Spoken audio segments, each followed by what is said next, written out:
أعوذ بالله من الشيطان الرجيم فجعلهم جذاذا إلا كبيرا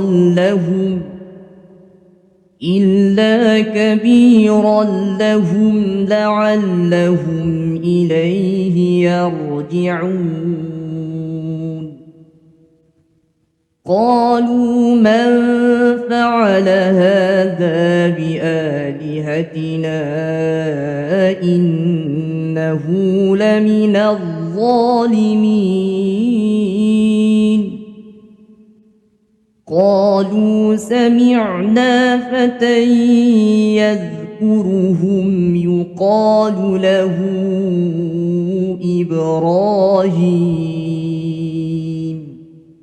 قالوا فأتوا به على أعين الناس لعلهم يشهدون قالوا أأنت فعلت هذا بآلهتنا يا إبراهيم قال بل فعله كبيرهم هذا فاسألوهم إن كانوا ينطقون فرجعوا إلى أنفسهم فقالوا إنكم أنتم الظالمون ثم نكسوا على رؤوسهم لقد علمت ما هؤلاء ينطقون قال أفتعبدون من دون الله ما لا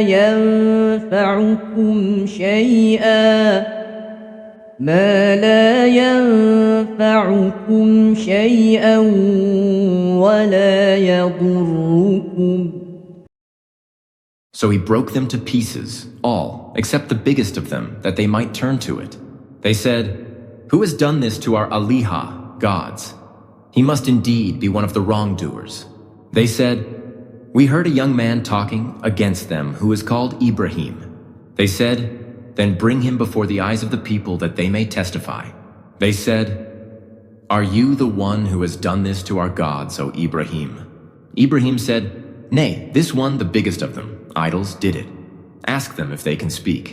So they turned to themselves and said, "Verily you are the Zolamoon, that is a polytheists and wrongdoers." Then they turned to themselves, their first thought, and said, "Indeed you, Ibrahim, know well that these idols speak not." Ibrahim said, "Do you then worship besides Allah things that can neither profit you nor harm you?"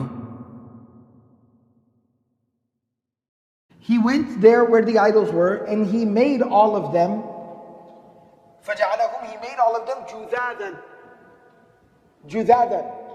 And what that means in the Arabic language is that it's the plural for the word that means small, tiny bits. Al-judhu or al-jidhu. Like he broke all the idols, smashed them into tiny little bits. So he didn't just break them in half or something. He literally just smashed them to pieces.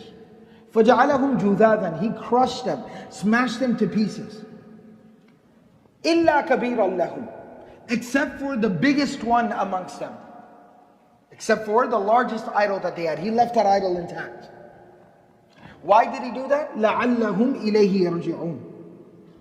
So that maybe, hopefully, possibly, they would come back to him. They would come back to him. Now what's really fascinating about this phrase in the Quran, لَعَلَّهُمْ إِلَيْهِ يَرْجِعُونَ. The Mufassirun explain the eloquence of the Quran and the eloquence of this statement. Maybe, hopefully, possibly, they would come back specifically to him. Well, who's the him that it's referring to? One tafsir that we would automatically assume because of the context, the ayah, is that it's referring to what? The biggest idol, al-kabir. Kabiran lahu. That they would come back to that biggest idol. And what would Ibrahim alayhi salam say or do when they would come back to that biggest idol? We know that, he does that. He says, ask the idol. He's still standing here. Last idol standing. Right? So why don't you ask him? Maybe he knows. He was here the entire time. So that's one meaning of this. The second meaning of this is that لَعَلَّهُمْ إِلَيْهِ, the ilayhi is going to Ibrahim alayhi salam. That they would come back to Ibrahim.